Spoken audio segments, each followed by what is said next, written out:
엄마, 지금 농담하시는 거예요? 이 시간에 갑자기 오시면 어떡해요? 아니, 내가 폰을 잃어버려서 그러는데 도움을 좀 받으려고. 돌아가세요. 이게 무슨 경우예요? 다음에 약속 잡고 오세요. 좋아요와 구독을 눌러주세요. 새로운 이야기를 빠르게 만나보실 수 있습니다. 안녕하세요. 저는 서울에 사는 65세 한정숙입니다. 제가 오늘 여러분께 들려드릴 이야기는 제 자식들에 관한 이야기예요. 살다 보면 참 이해할 수 없는 일들이 많이 일어나죠.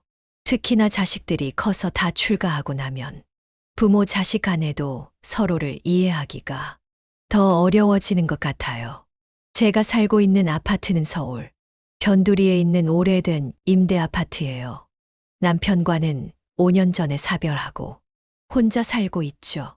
큰 아들은 강남에서 회사를 다니고 작은 아들은 분당에서 살고 있어요. 딸은 일산에서 남편과 함께 장사를 하고 있고요. 다들 제법 잘 살고 있어요.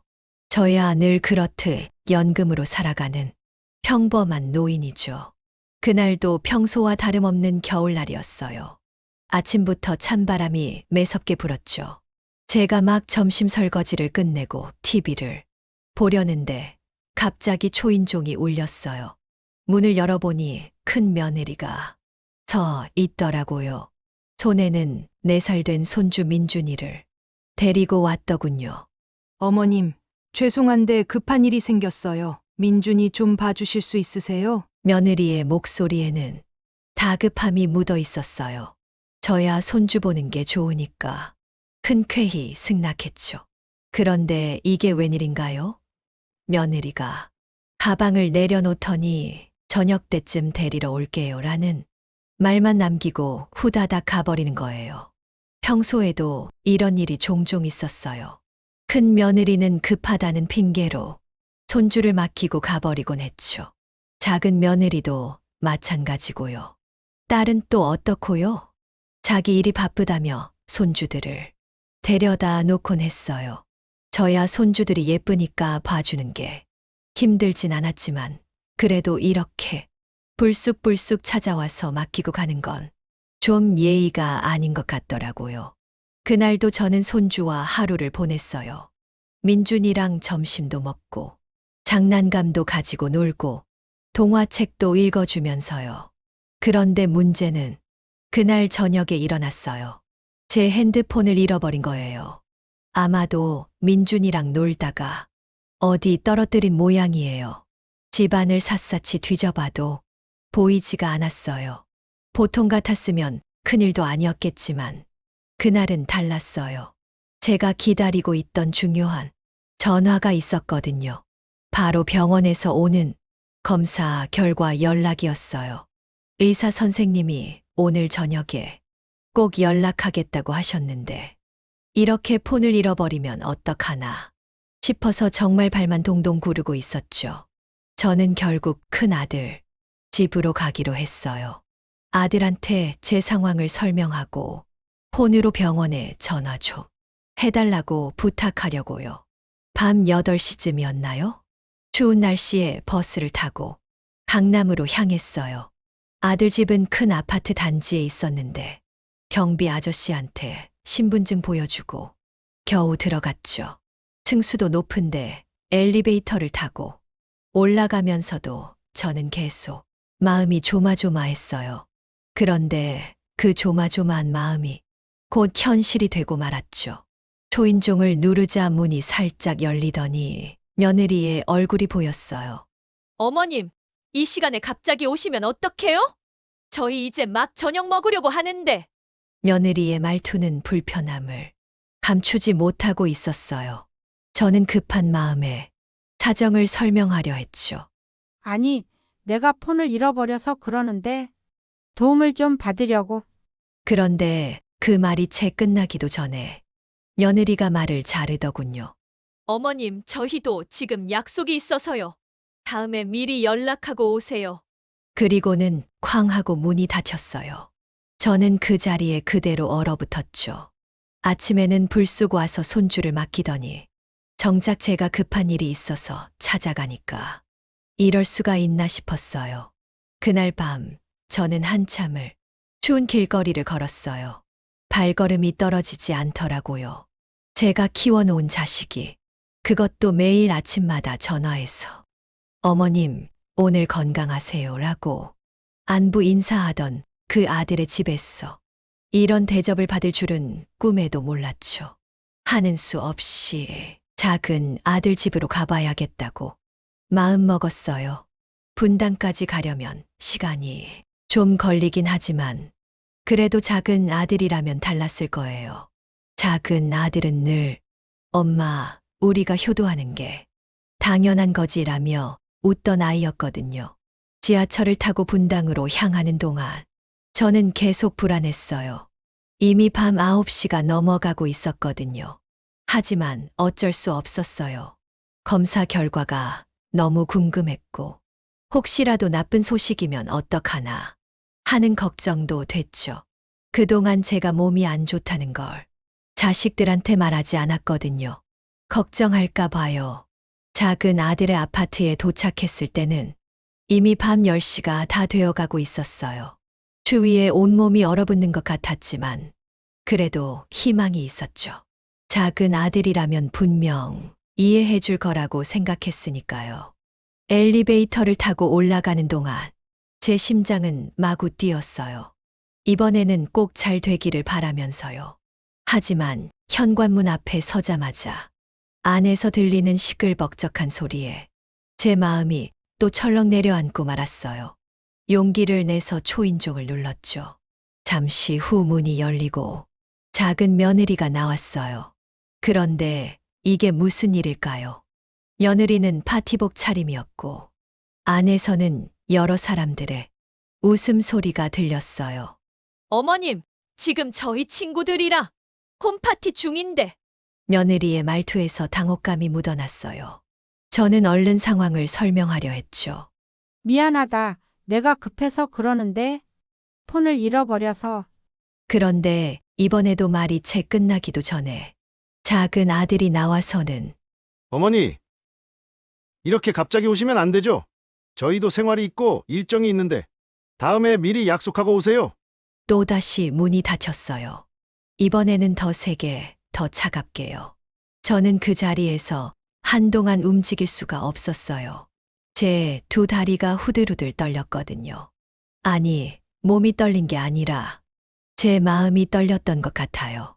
엘리베이터를 타고 내려오면서 저는 자꾸만 과거가 떠올랐어요. 작은 아들이 대학 다닐 때 새벽마다 일어나서 도시락을 싸줬던 일. 취업 준비할 때 밤늦게까지 간식을 챙겨주던 일. 결혼할 때 제가 가진 돈을 다 보태서 신혼집을 얻어준 일. 그 모든 게 주마등처럼 스쳐 지나갔어요. 마지막 희망이라고 생각했던 딸의 집으로 향했죠. 일산까지 가는 길이 왜 그리 멀게 느껴지던지 추운 겨울바람이 제 뼛속까지 파고드는 것 같았어요. 하지만 이제 와서 포기할 수는 없었죠. 병원 검사 결과가 너무 걱정됐으니까요. 이제 시계는 11시를 향해 가고 있었어요.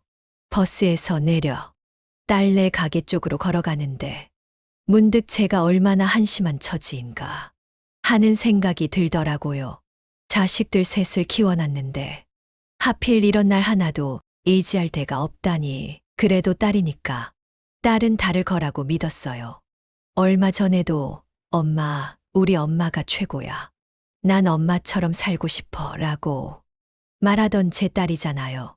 그 말을 떠올리면서 저는 마지막 희망을 안고 딸네 집으로 향했어요. 딸네 집 앞에 도착했을 때는 이미 밤 11시가 훌쩍 넘어 있었어요. 불이 켜져 있는 걸 보니 아직 자지는 않은 모양이더라고요. 그래도 혹시나 하는 마음에 딸 핸드폰으로 문자라도 보낼 수 있게 경비실에 들러 전화를 빌렸어요.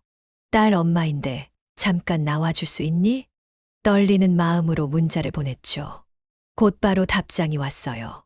엄마, 이 시간에요. 무슨 일이세요? 저는 다시 핸드폰을 빌려 문자를 보냈어요. 엄마가 폰을 잃어버려서 그러는데 잠깐만 나와줄래? 그러자 이번에는 전화가 왔어요. 받자마자 딸의 날카로운 목소리가 들렸죠. 엄마, 지금 농담하시는 거예요? 이 시간에 갑자기 오시면 어떡해요? 우리 애들 다 잠들었단 말이에요. 내일 아침 일찍 장사 준비해야 하는 것도 아시면서. 전화기 너머로 들리는 딸의 목소리는 제가 알던 목소리가 아닌 것만 같았어요. 예전에 아프다고 칭얼대면 안아주던 그 따뜻한 딸의 모습은 어디로 간 걸까요? 딸아, 엄마가 오늘 병원 검사 결과. 그런데 이번에도 제 말은 끝나지 못했어요. 엄마, 그건 내일 이야기하면 되잖아요. 이렇게 늦은 시간에 오시는 게 말이 돼요? 저희도 생활이 있다고요. 내일 봐요. 전화가 끊겼어요. 저는 한동안 경비실 앞에 섰어 꼼짝도 하지 못했어요. 추운 겨울바람이 불어와도 느끼지 못할 만큼 제 마음이 얼어붙은 것 같았거든요. 그 순간 제 머릿속에서 뭔가가 툭 하고 끊어지는 것을 느꼈어요. 그동안 제가 얼마나 자식들한테 헌신적이었는지 주마등처럼 스쳐 지나갔죠. 밤늦게 술 취해 들어오는 아들들, 깨지 말라고 발끝으로 걸어다니며 챙겨주던 일, 며느리들 친정일 있을 때마다 손주들 봐주던 일, 딸이 사업한다고 했을 때 적금 깨서 보태준 일. 그런데 정작 제가 이렇게 급할 때는 단 한 명도 저를 맞아주지 않는군요. 약속도 없이 왔다고요?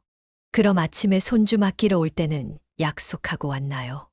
발걸음을 돌리는데 갑자기 어지러움이 몰려왔어요. 쓰러질 것 같아서 길가의 벤치에 앉았죠. 한밤중에 혼자 앉아 있으니 세상이 참 싸늘하게 느껴지더라고요. 지나가는 사람들이 저를 이상한 눈으로 쳐다보는 것 같았지만 이미 그런 거 신경 쓸 겨를도 없었어요. 그때 문득 든 생각이 이제는 제가 달라져야겠다는 거였어요. 그동안 저는 너무 자식들 눈치만 보며 살았던 것 같아요. 그들이 원할 때면 언제든 달려가고 제 시간도 제 생활도 다 포기한 채 자식들을 위해서만 살았죠. 하지만 이제는 아니에요. 저도 이제는 제 삶을 살아야겠다고 마음먹었어요. 자식들이 저를 이렇게 대하는데 제가 굳이 더 이상 그들 눈치를 볼 필요가 있을까요? 그들이 원하는 대로 해줘봤자 결국 저를 문전박대하는 거려. 집으로 돌아가는 길, 제 마음 속에서는 작은 불씨 하나가 피어오르고 있었어요. 분노일까요? 아니면 결심일까요? 어쩌면 둘 다일지도 모르겠네요. 하지만 한 가지 확실한 건 더 이상은 예전처럼 살지 않겠다는 거예요. 다음 날 아침, 저는 일찍 일어나 동네 통신사 대리점에 가서 새 핸드폰을 샀어요.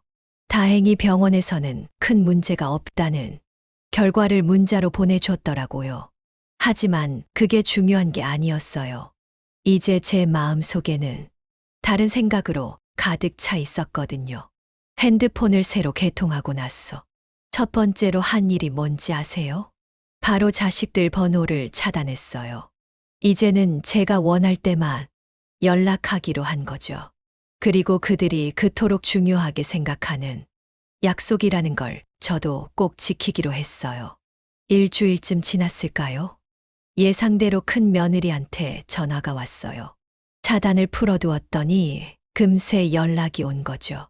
어머님, 내일 민준이 좀 봐주실 수 있으세요? 제가 급한 일이 생겼거든요. 며느리의 목소리는 평소처럼 다급했어요. 하지만 이번에는 제가 달랐죠. 며느리, 미안하지만 나도 이제 약속이 있어야 될 것 같아. 그날처럼 갑자기 오면 곤란하거든. 최소 3일 전에 미리 연락해서 약속을 잡아줬으면 좋겠어. 네. 어머님, 그게 무슨... 왜? 내가 너무한가? 너희 집에 내가 급한 일이 있어서 갔을 때 너희가 한 말 기억나지? 약속 없이 오면 안 된다고 했잖아. 나도 이제 그렇게 하려고. 잠시 전화기 너머로 정적이 흘렀어요. 아마도 며느리는 제 말뜻을 이해하지 못했나 봐요. 어머님, 그래도 아기는... 미안하다. 나도 이제 내 생활이 있어서 약속 잡고 다시 연락해 주렴. 전화를 끊으면서 저는 묘한 해방감을 느꼈어요. 그동안 제가 얼마나 자식들 눈치만 보며 살았는지 새삼 깨닫게 되더라고요.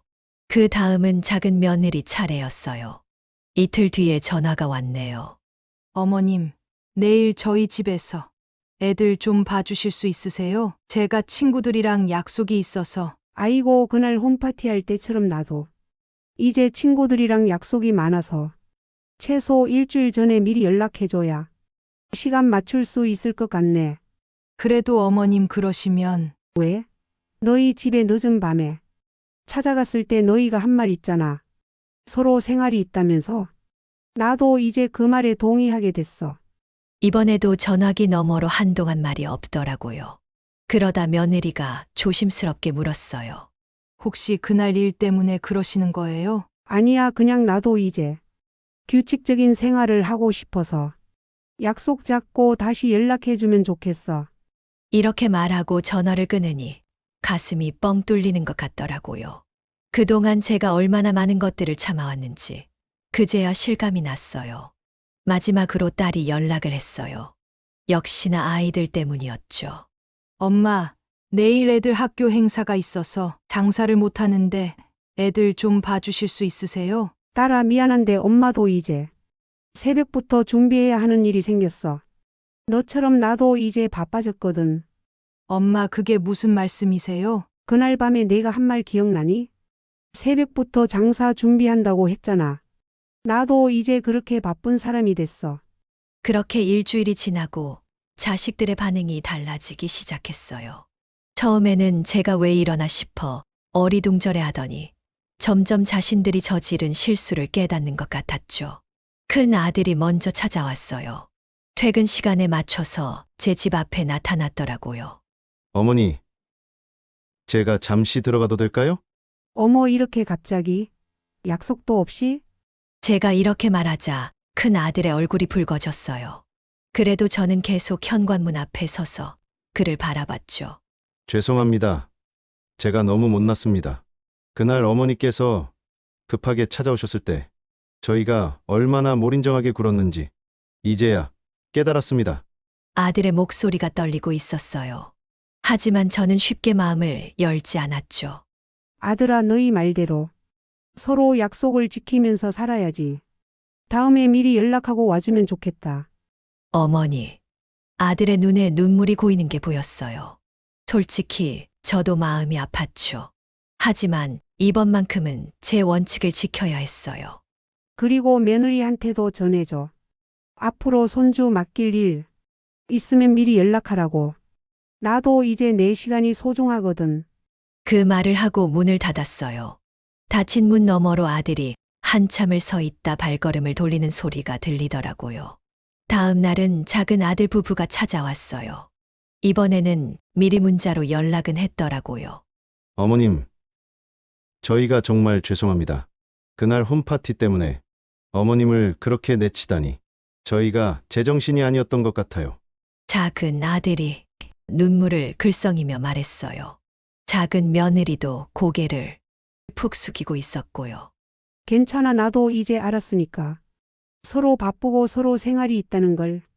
그래서 약속도 미리 잡고 서로 시간 맞춰가면서 살아야겠다고 생각했어. 어머님, 저희가 잘못했어요. 이제부터는 절대로. 아니야, 잘못한 게 아니라 서로 규칙을 정한 거야. 나도 이제 그 규칙에 맞춰 살려고 해. 마지막으로 딸이 찾아왔어요. 아침 일찍 장사 준비하기 전에 들렀다면서요. 엄마, 그날 밤에 제가 너무했죠? 엄마가 얼마나 추운 날 혼자 돌아가셨을지 생각하니까 가슴이 찢어질 것 같아요. 딸의 눈가에는 진심 어린 눈물이 맺혀 있었어요. 제 마음도 아팠지만 이번에는 꼭 이렇게 해야만 했어요. 아니다, 내 말이 맞았어. 서로 생활이 있으니까 이제부터는 약속 잡고 만나자. 나도 이제 그게 편할 것 같아. 엄마, 저 때문에 이러시는 거죠? 아니야, 이게 더 서로한테 좋은 것 같아. 너희도 계획 있게 살 수 있고 나도 내 시간을 가질 수 있고. 그렇게 말하고 나니 제 마음이 한결 가벼워지는 것 같았어요. 이제야 제가 진정한 제 모습을 찾은 것 같달까요. 그렇게 한 달 정도가 지났을까요? 자식들의 태도가 완전히 달라졌어요. 이제는 제 생활을 인정하고 존중해 주더라고요. 큰 며느리는 항상 일주일 전에 미리 연락해서 손주를 맡길 수 있는지 물어보고 제가 어렵다고 하면 다른 방법을 찾아보더라고요. 한 번은 이런 말도 했어요. 어머님, 제가 그동안 얼마나 이기적이었는지 몰랐네요. 어머님도 당신의 생활이 있으시고 계획이 있으실 텐데 제 마음대로만 했었죠. 정말 죄송해요. 작은 며느리도 많이 달라졌어요.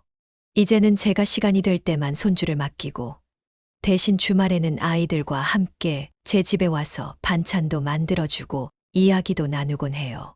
어머님, 그동안 저희가 어머님을 너무 당연하게 생각했던 것 같아요. 이제는 저희가 어머님께 효도하고 싶어요. 딸은 더 큰 변화를 보여줬어요. 이제는 장사하기 전에 아침 일찍 들러서 제 아침을 챙겨주고 가요. 물론 미리 전날 연락하고요. 엄마, 그날 밤에 엄마를 그렇게 내친 게 너무 후회돼요. 이제는 제가 엄마한테 더 잘할게요. 그날처럼 차갑게 대하지 않을게요. 저는 그런 자식들의 모습을 보면서 뿌듯함을 느꼈어요. 제가 강하게 나온 것이 결국은 우리 가족을 더 건강하게 만들어준 것 같았거든요. 어느 날은 세 자녀가 다 같이 제 집을 찾아왔어요. 물론 미리 약속을 잡고요. 어머니, 우리가 그동안 너무 이기적이었어요. 어머니를 너무 당연하게 생각했던 것 같아요. 큰 아들이 말을 꺼냈어요. 맞아요. 엄마, 우리가 엄마를 너무 함부로 대했어요. 엄마도 한 사람의 인생이 있으신데. 딸이 눈물을 글썽이며 말했죠.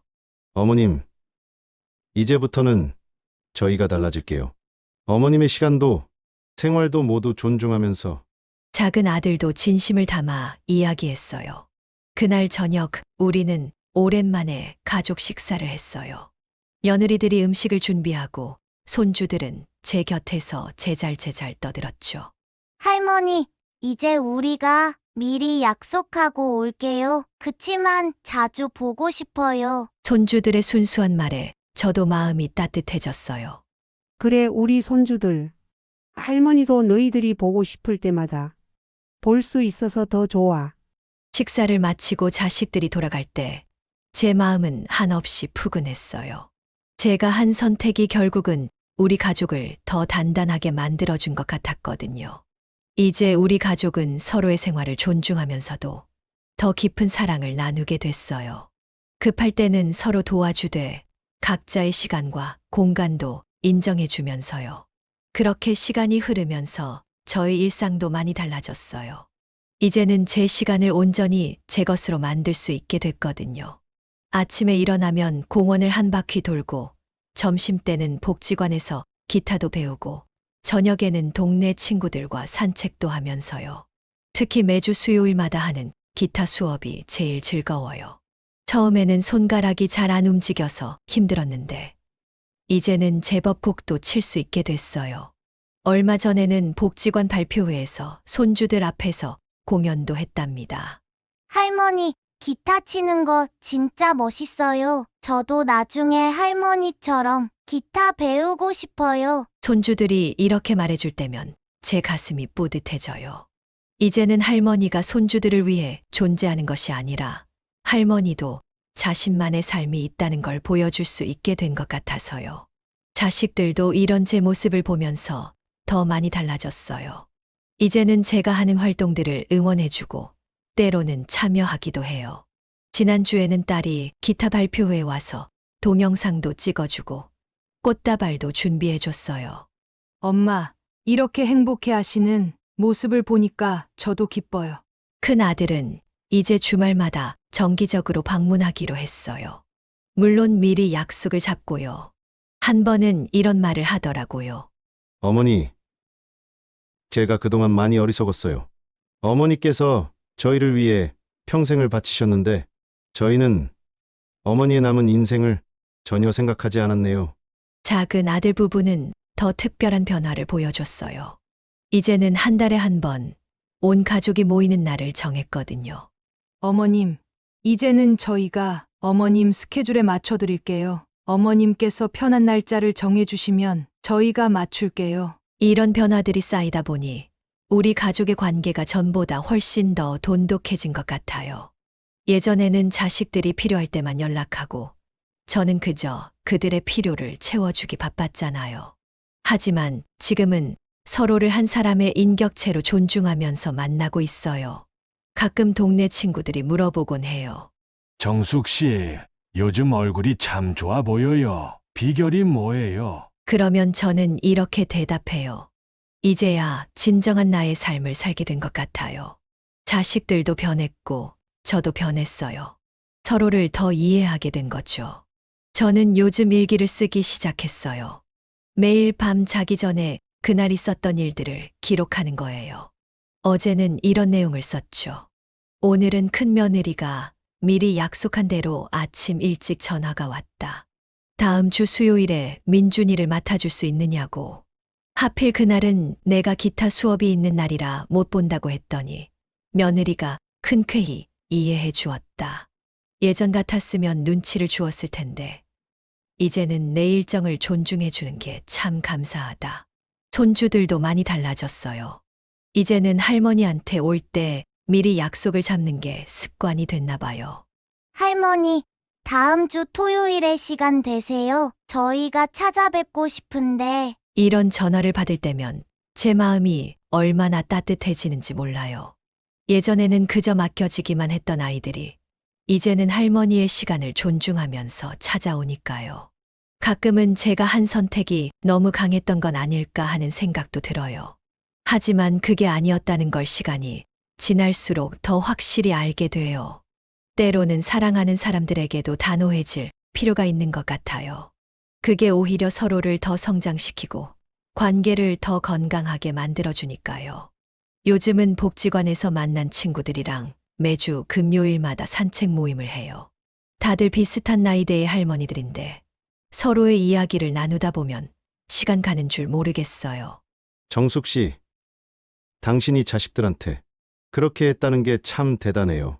저는 아직도 자식들 눈치만 보면서 살고 있는데 그러면 저는 이렇게 말해요. 서로를 진정으로 사랑한다면 때로는 서로의 경계를 지켜주는 것도 필요해요. 그게 결국은 더 깊은 이해와 사랑으로 이어지더라고요. 시간이 흘러 계절이 바뀌고 어느덧 따뜻한 봄이 찾아왔어요. 그날처럼 춥고 어두웠던 겨울밤이 마치 먼 옛날 일처럼 느껴지네요. 요즘은 매달 마지막 주 토요일이 되면 우리 가족 모두가 한자리에 모여요. 자식들이 서로 의논해서 정한 날이라고 하더라고요. 며느리들은 음식을 준비하고 손주들은 저마다 한 달 동안 있었던 이야기를 들려주고 아들들은 이런저런 집안일을 돌봐주죠. 어머니, 이제 저희가 어머니 생신도 제대로 챙겨드리고 싶어요. 그동안은 그저 형식적으로만 했잖아요. 큰 아들이 그러더라고요. 저는 마음이 찡해졌어요. 그래, 이제 우리 서로 약속도 잘 지키고 서로의 생활도 존중하면서 잘 지내고 있잖아. 그게 엄마한테는 최고의 선물이야. 작은 며느리는 요즘 제 기타 연습을 도와준다고 일주일에 한 번씩 들러요. 물론 미리 약속하고요. 며느리도 어릴 때 기타를 배웠다고 하더라고요. 딸은 얼마 전부터 자기 가게 운영 시간을 조정했다고 해요. 이제는 급하게 아이들을 맡기는 일도 없고 계획을 잘 세워서 움직인다고 하더라고요. 변화는 나부터 시작된 것 같아요. 내가 먼저 나를 소중히 여기고 내 삶을 존중하기 시작하니까 자식들도 그걸 배우게 된 거죠. 지금 생각해보면 그날 밤 제가 겪었던 서러움과 분노가 오히려 축복이 된 것 같아요. 그 일이 없었다면 우리 가족은 아직도 서로를 당연하게 여기면서 살고 있었을 테니까요. 우리 가족은 이제 서로의 시간과 공간을 존중하면서도 더 깊은 사랑으로 이어져 있어요. 예전처럼 수시로 만나지는 않지만 만날 때마다 더 소중하고 의미 있는 시간을 보내게 됐죠. 여러분, 제 이야기가 좀 길었죠. 하지만 이런 제 이야기가 어쩌면 비슷한 상황에 계신 다른 부모님들께 작은 용기가 될 수 있지 않을까 하는 마음에 이렇게 사연을 보내게 됐어요. 지금도 저는 매일 아침 일어나면 감사한 마음이 가득해요. 자식들과 며느리들이 보내는 문자에는 항상 시간 되실 때 연락 주세요라는 말이 붙어 있고, 손주들은 저를 만날 때마다 할머니, 오늘은 무슨 약속 있으세요? 라고 물어보죠. 그리고 무엇보다 이제는 제 시간이 생겼어요. 기타도 치고 친구들도 만나고 하고 싶은 일들을 하면서 살아가고 있죠. 가끔 거울을 보면 예전보다 제 얼굴에 생기가 돌고 웃음이 많아진 것 같아요. 자식을 사랑하는 것과 자신을 사랑하는 것. 이 둘은 결코 따로 떨어진 게 아니더라고요. 오히려 제가 저를 소중히 여기고 존중하니까 자식들도 저를 더 존중하게 된 것 같아요. 그래서 저는 이제 자신 있게 말할 수 있어요. 부모님들, 여러분의 시간과 삶도 소중하다고요.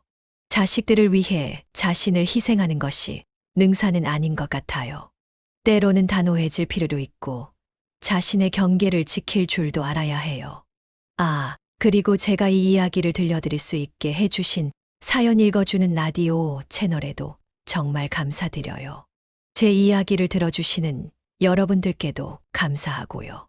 여러분, 우리 모두 자신을 사랑하면서 살아가요. 그게 결국은 가족 모두를 행복하게 만드는 길인 것 같아요. 그리고 이런 따뜻한 이야기를 나눌 수 있게 해주는 사연 읽어주는 라디오 채널은 정말 특별한 것 같아요. 여러분의 이야기도 들려주세요. 구독과 좋아요, 알림 설정까지 해두시면 앞으로도 이런 감동적인 이야기들을 계속 만나보실 수 있을 거예요. 저처럼 힘들어 하시는 분들, 또 저처럼 용기를 내고 싶으신 분들에게 이 채널이 작은 위로와 용기가 되었으면 좋겠어요. 우리 함께 서로의 이야기를 들으며 성장해가요. 여러분, 저는 이만 물러가 볼게요.